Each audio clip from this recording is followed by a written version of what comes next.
Assalamualaikum warahmatullahi wabarakatuh. Bismillahirrahmanirrahim. Alhamdulillahirabbil alamin. Asyhadu an la ilaha illallah wa asyhadu anna Muhammadan abduhu wa rasuluh. Allahumma shalli ala sayyidina Muhammad wa ala ali sayyidina Muhammad. Ya ayyuhalladzina amanu taqullaha haqqa tuqatih wa la tamutunna illa wa antum muslimun. Jamaah rahimakumullah.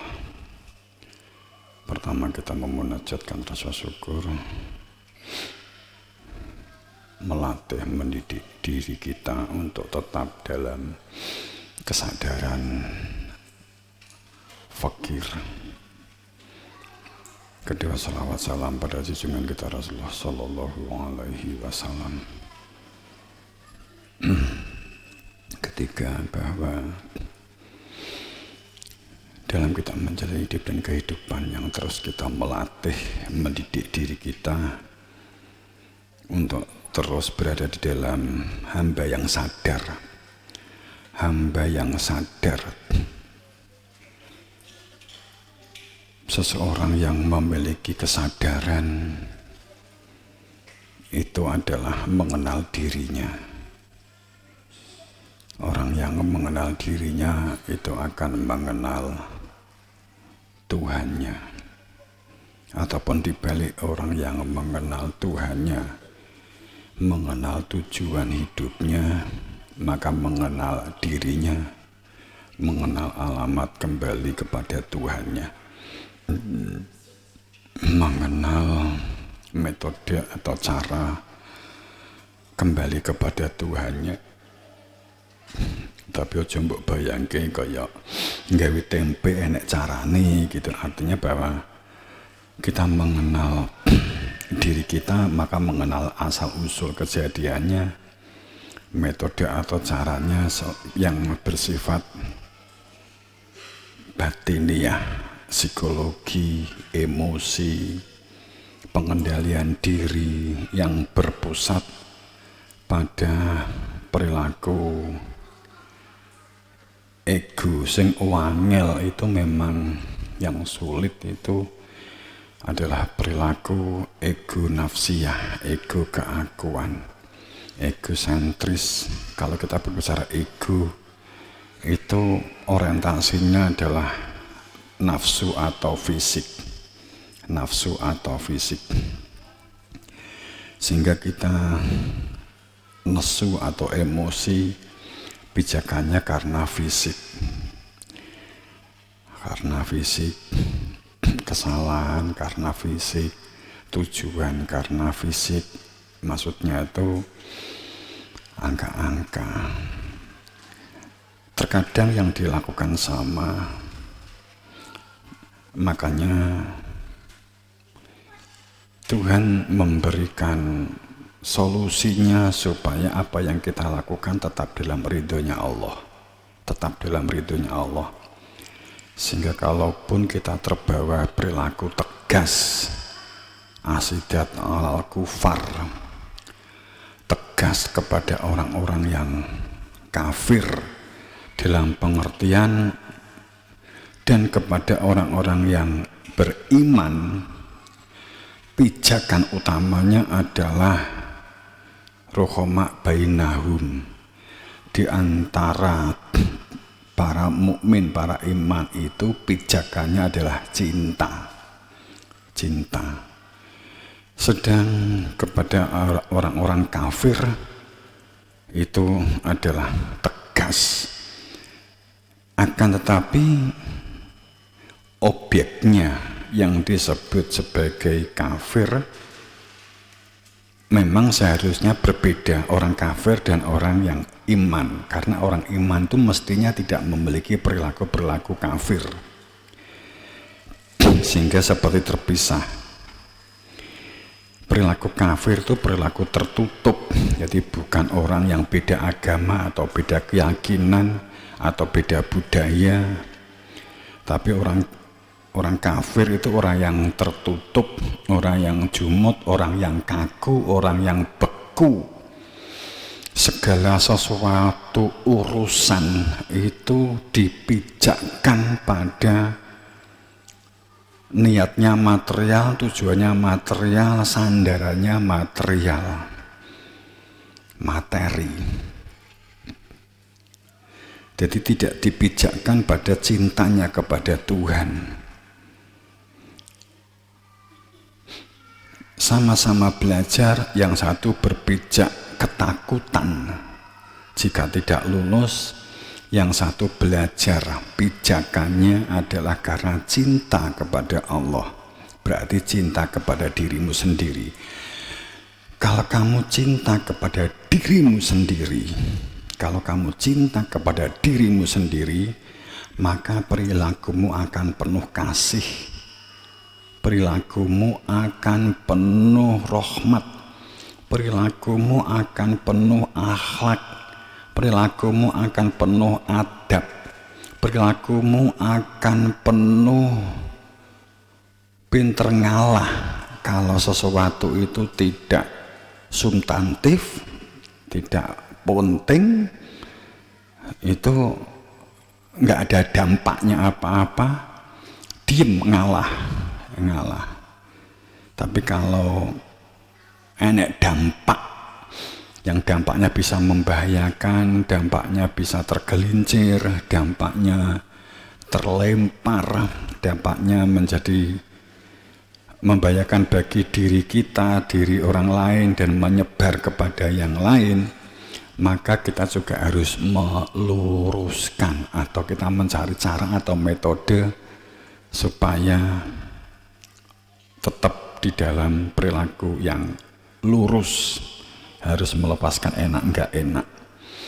Itu kalau kita berpikir, bertindak dalam sebuah perilaku cinta. Tapi kalau cinta suci kepada, seperti di film-film itu dikatakanlah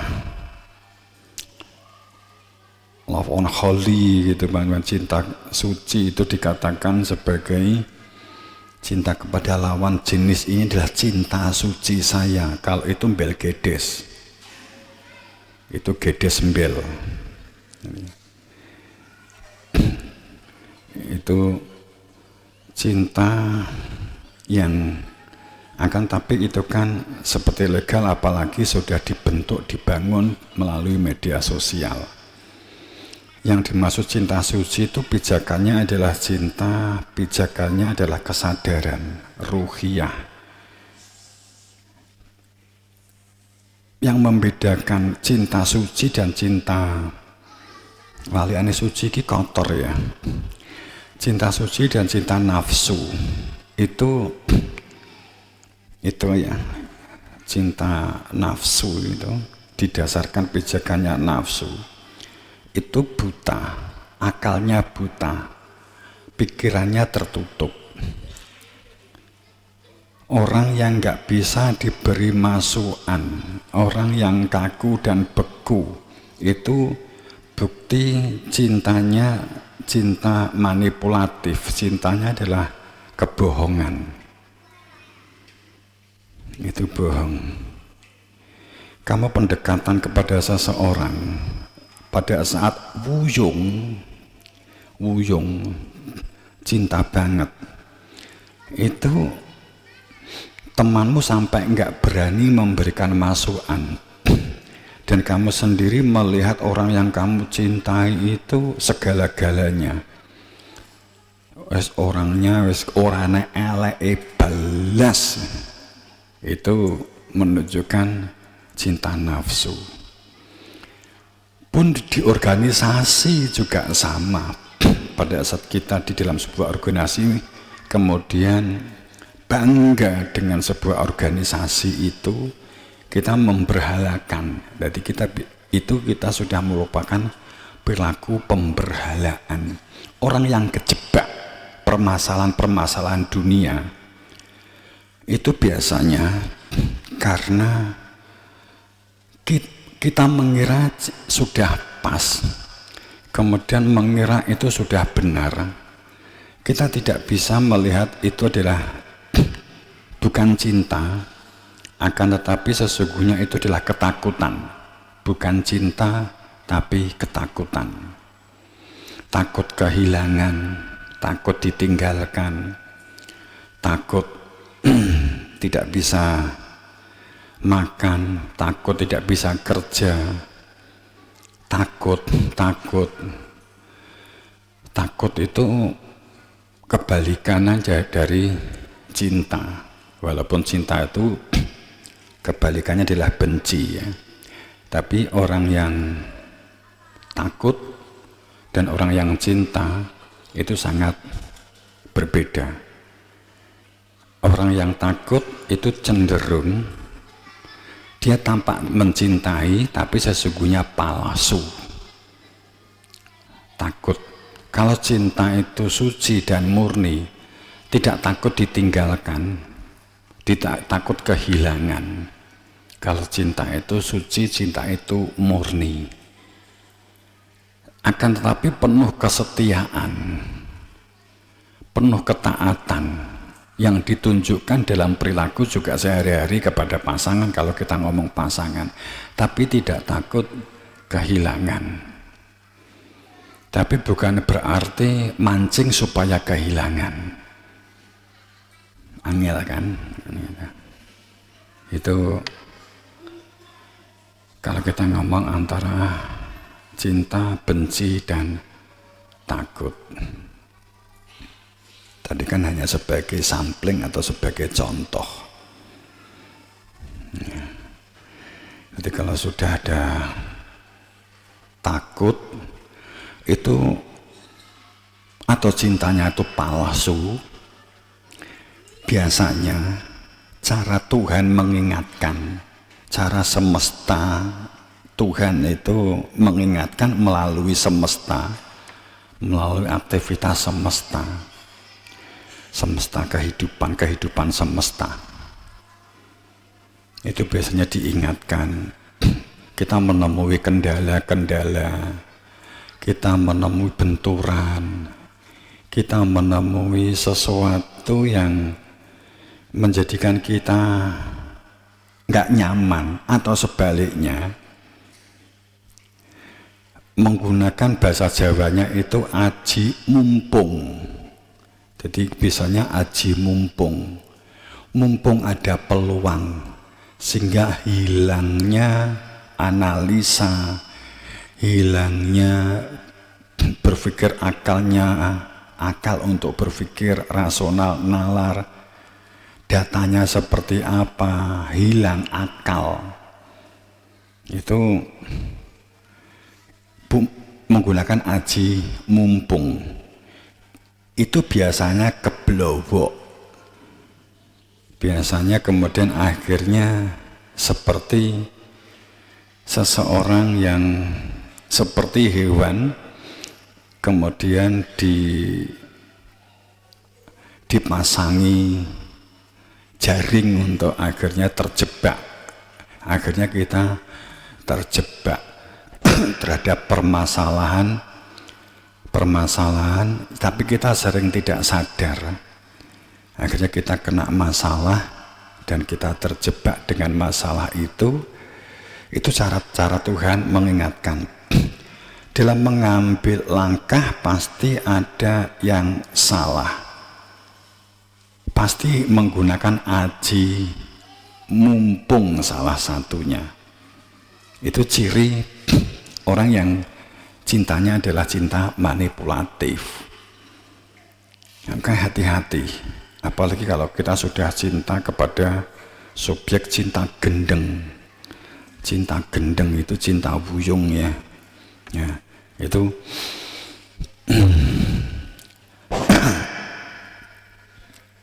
jemaah rahimakumullah. Kita sekilas cerita tentang apa itu, apa yang seharusnya kita cintai, pijakannya apa, dan sesuatu yang mengikat kita, yang akhir menjajah hati nurani kita, yang ini akan berdampak dalam kehidupan, sistem kehidupan kita. Kita mulai dari sebuah kalimat begini, innama ya'muru masajidallahu man amana billah wal yaumil akhir wa aqamus sholah wa ata'az zakah wa lam yakhsha ilallah. Jadi ada satu keterangan yang sangat konkret, sangat jelas bahwa tanda salah satu orang yang menunjukkan kekuatan iman, ya, kekuatan iman itu memiliki kesadaran bahwa daya kuat itu daya kuatnya Tuhan, sumber kekuatan itu Tuhan. Kekuatan itu adalah energi. Jadi energi, semua material ini sesungguhnya adalah energi. Kalau kamu belajar fisika, belajar tentang atom, kemudian ada sampai pada kuantum gitu ya. Tapi ini kan orang akademik ya. Tapi yang jelas bahwa pada saat kita berbicara tentang material dunia, bahwa setiap dari diri manusia itu terdiri dari materi mineral.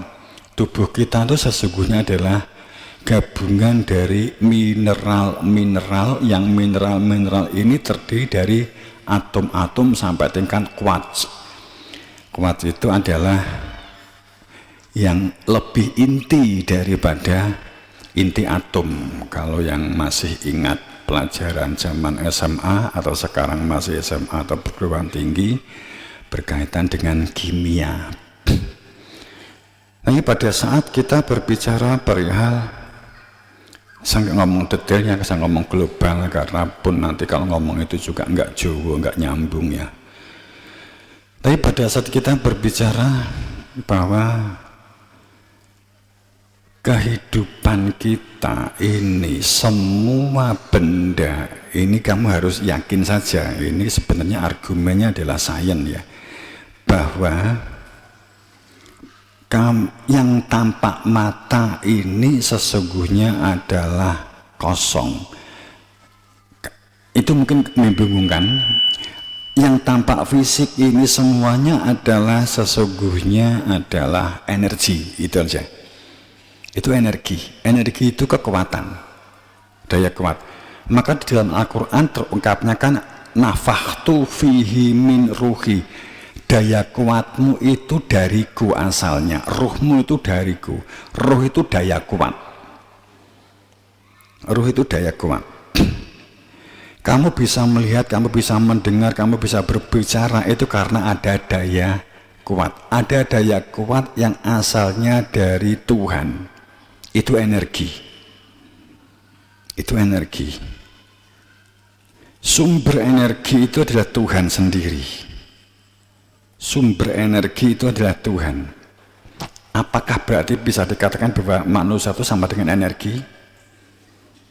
Kalau saya jawab iya, gue mesti bingung. Nek tak jawab tidak, saya bingung.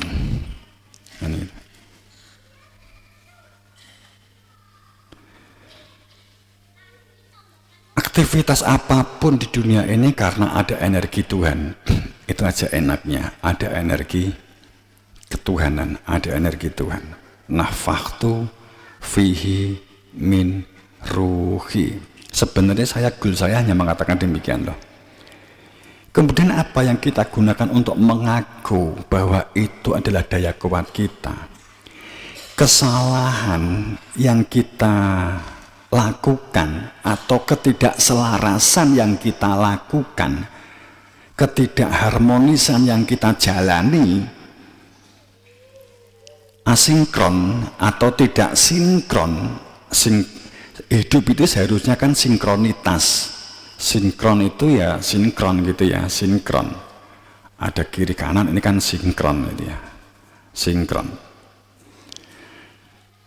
Hanya karena sinkron sebuah kendaraan itu sehat, sehingga dia berjalan antaranya roda dengan mesin, kemudian dengan rantainya, dengan CDI-nya, dengan perputaran giginya, speedometernya yang hanya sifatnya aksesoris itu sinkron. Kalau sesuatu itu sinkron dipandang indah, kita tuh semakin pinter dalam menyinkronkan sesuatu menjadi kreatif.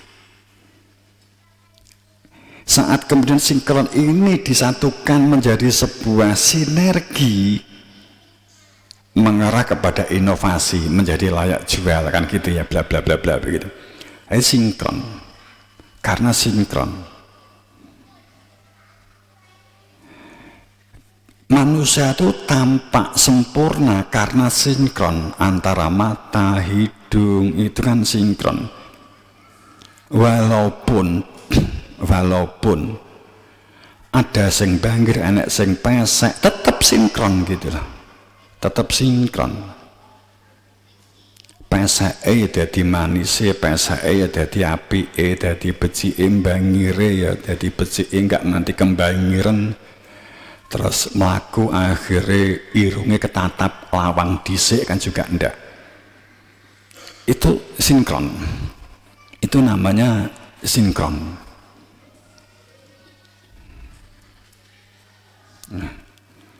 Nah, itu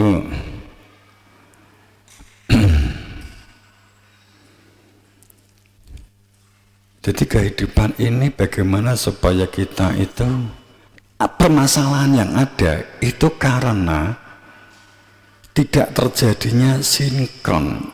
Kemudian supaya terjadi sinkron sehingga perjalanan itu sinkronitas. Nah, sinkron seperti tadi itu ya, supaya terjadi sinkronitas. Biasanya cara Tuhan mengingatkan kita itu akhirnya kita menemui yang secara psikologi itu adalah masalah. Ada masalah. Contoh, saat kamu menjadi siswa, saat kamu menjadi apapun lah, saya contohkan siswa atau santri, kamu gak sinkron dengan pelajaran, kamu gak sinkron dengan jam masuk, kamu bolos. Dampaknya adalah kamu tidak bisa pelajaran itu.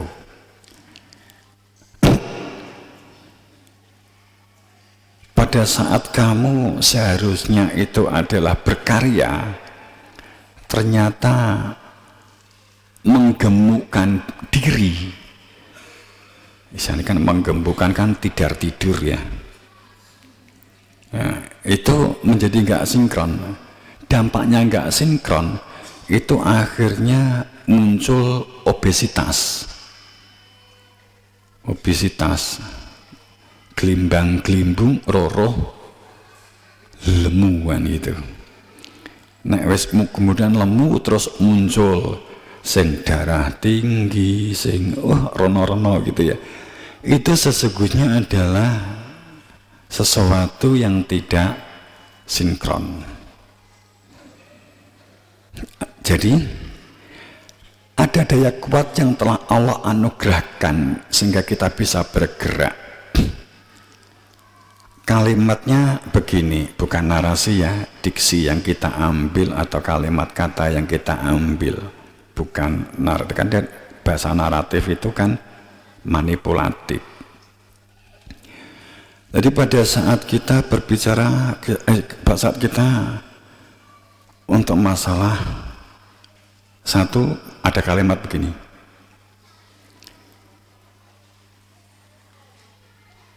sebagai orang yang sangat spiritual, menjadi orang yang sangat agamis, orang itu sehingga orang ciri orang agama, orang menjalankan agama yang baik, agamis ya, itu tidak mengejar dunia,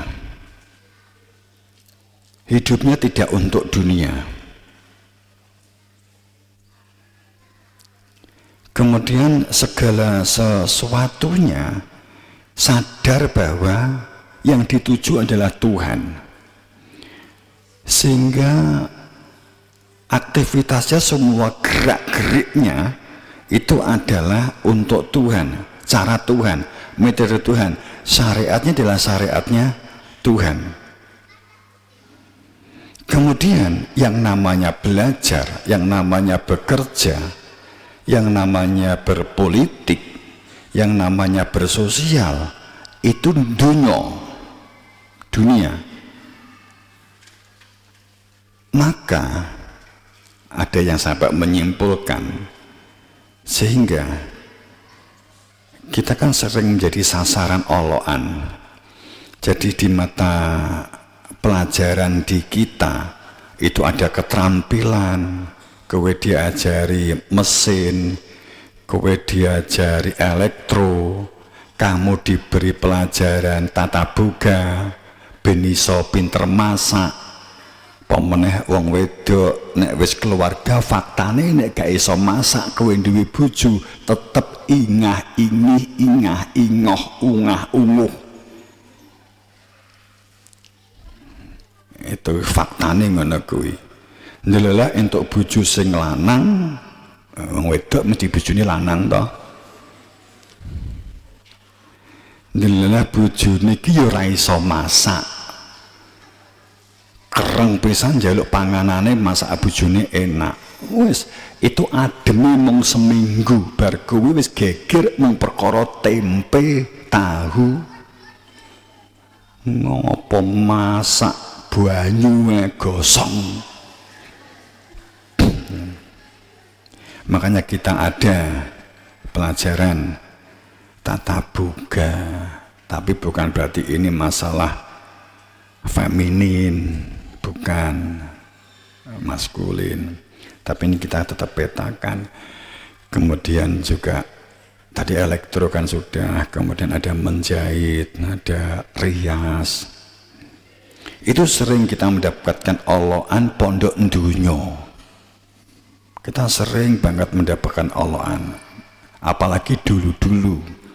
Jangan jangan jadi olokan ngalor ngidil gitu, pondok kedunyan.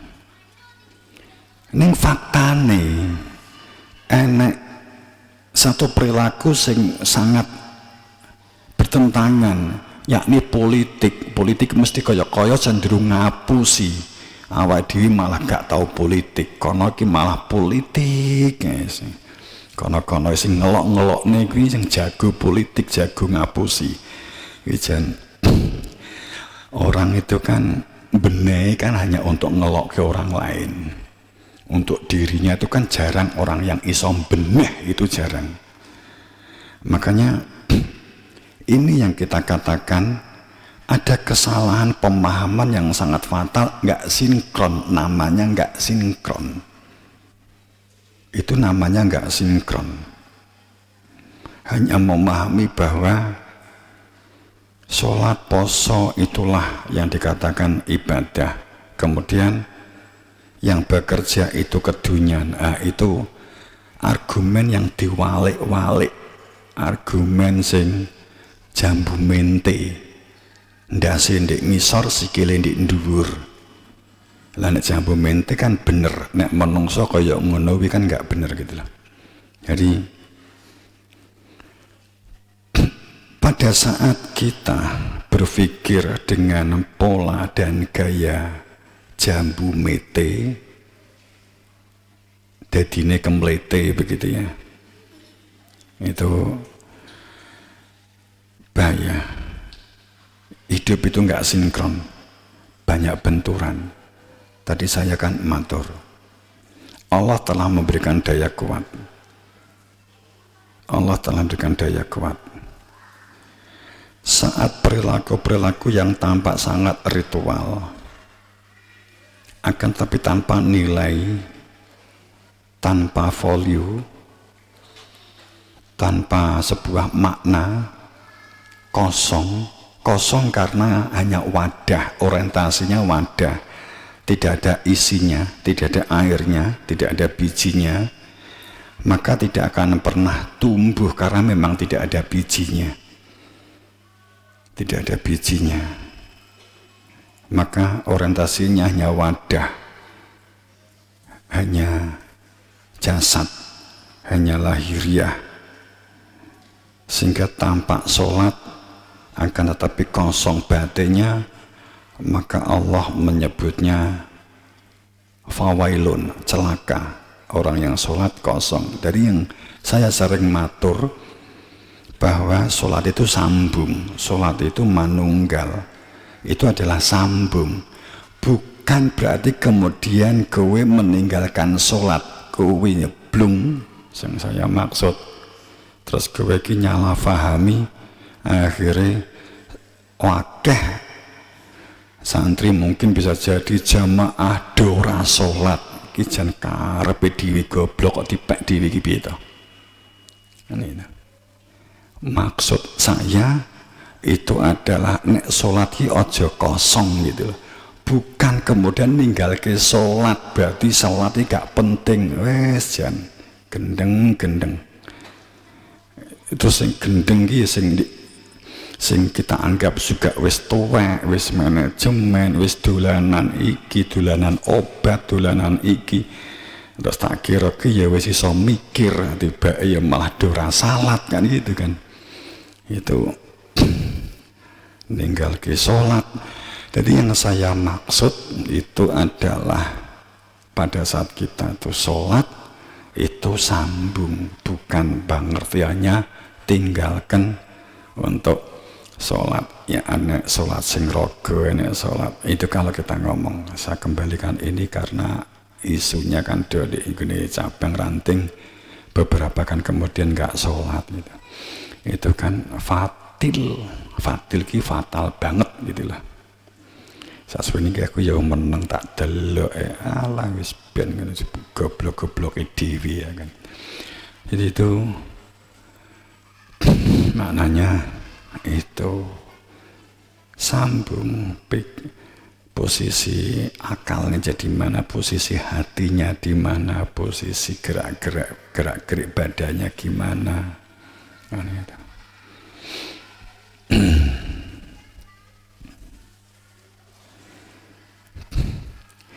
Jadi ini kosong. Apa gunane jendat-jendit jendut itu apa gunane? Ya memang Romo selama ini memang mancing, memang setel, menstimulus, nyetel piye pemahamane. Baik diomongi gak sholat, padha karo gak sholat, saweneng kabeh rata-rata. Oh berarti ki sah ki nek gak sholat kan gitu. Ya memang saya hanya mancing aja gitu, mancing kan akhirnya kan roh teko ngendi pemahamane. Jadi sholat itu bukan masalah jenta-jentit jendut, bukan masalah rukuk takbiratul ihram, bukan dalam pengertian jendat-jenditnya ini. Emang jendat-jendit tapi kosong tinggi apa? Tapi bukan berarti kemudian kamu meninggalkan ritual sholat itu.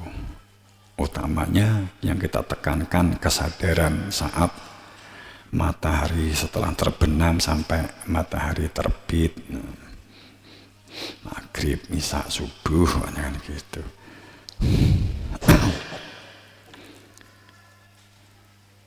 Karena itu kebukti dengan banyaknya jamaah yang kemudian matur sendiri-sendiri. Kalau saat ini kok sholat kok males nggih. Enak-enak. Kalau nak sholat niku malah bingung.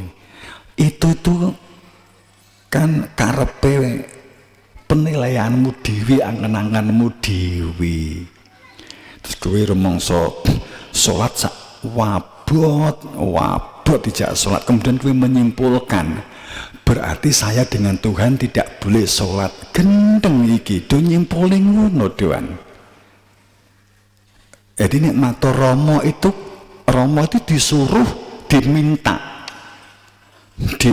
itu Romo ngesahke dok iya nggak popo kowe sah karepe ngerti. Romo karepe ngerti kok, karepe sing matur Romo ngerti, karepe kono kan Romo kan muni ngene, iya nduk iya le ora apa-apa nyapa salat Sing penting zikir, sing dinteni kuwi to.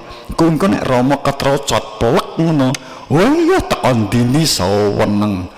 Terus jarak kancane. Kowe kok gak salat, aku wis matur kan gitu. Wis ngono, buktine ngono. Sing cedhek nek kiwa tengen kene enek sing matur ngono, gak siji loro. Tapi aku ora tak jawab, ya gak tak jelas nih. Aku yo ora jawab, yo ora nerangke, ya mung tak rungokne tok. Terus aku yang pengen roh dek niki nek cerita dhewe saya menang itu pasti dianggap ini benar. Pasti akan disampaikan kepada yang lain. Benar kan? Ternyata seperti itu. Nah itu fakta nih. Saiki bocah lho ya ora tau enek. Nek waya pengajian bareng ya ora enek. Biasanya itu sing brentek di hal-hal yang lain. Jadi sholat itu untuk mengembalikan unsur kejadian manusia. Wes iki ujiane wes tak tutup, tak suwen iki wes tak teskas. Karena wes akeh sing gak sholat, alhamdulillah.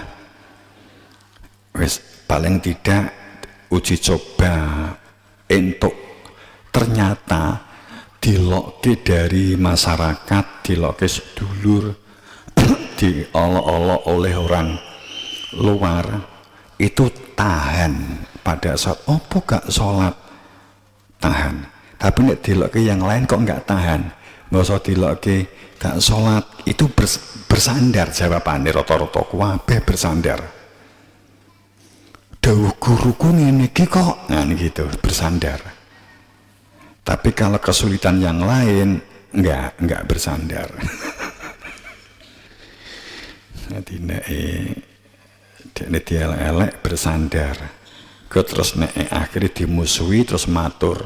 Romo kula dimusuhi kalih dulur kula gitu. Sing dimusuhi jenengan Romo dilok-lokne Romo kan gitu. Biasane ngono. Ya memang tak sengaja tak nggih mancing kok. Dan alhamdulillah berhasil. Berhasil. Kasil kanthi sukses.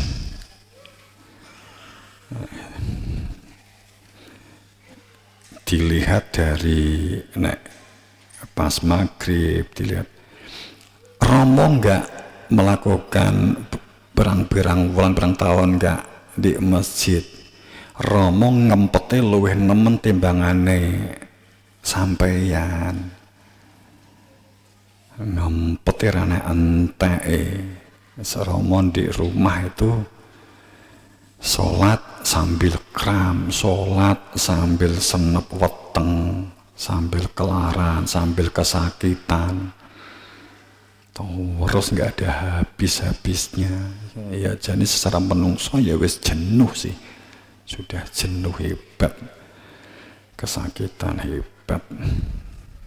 Terus nah itu mungkin buat simpul nih wong Roma gak tahu sholat ngawur. Sholat itu karo sholatmu dewa Romo vidaane bendino lengkap. Kowe lak mung maghrib ngisak mung sediluk. Romo nek vidaan kan lengkap suwi, ngono cik ditambahi di WC, ngono cik ditambahi berdarah, ngono cik. Nah itu. Ya mergo nek sing muni. Itu kan Romo sekarang enggak di masjid buat tokmu kuwi. Ha kene mergo lara kabeh awake. Ngarang. Kelaran tak ketokne kaya seger kan mergo ndek ngarepmu ndek ngarep apa ki jenenge iki di TV karo tim karo Wahyu iki enak ketok wene lah ya sing gak seneng malah entuk swara.